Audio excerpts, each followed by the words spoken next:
Hello everyone! Welcome to my channel. For today's vlog, ituturo ko sa inyo kung paano kumuha ng SSS Quick Card. Unang gawin nyo is ipapotocopy nyo ang inyong 2 valid ID at dapat po ito ay colored, bawal po kasi ang black and white. At sunod nyo pong gawin ay alamin kung anong last digit ng inyong SSS number dahil meron pong sinusunod na coding si SSS.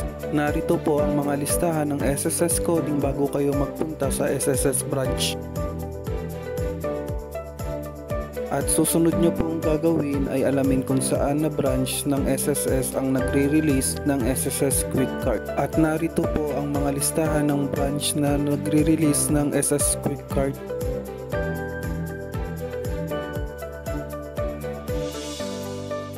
Po, dapat maaga po kayo magpunta sa SSS kasi po bawat branch ay may bilang lamang na katao ang tinatanggap nila sa pag-release ng SSS Quick Card. Paalala po, ang pagkuha ng SSS Quick Card ay libre lamang po ito at wala po kayong babayaran.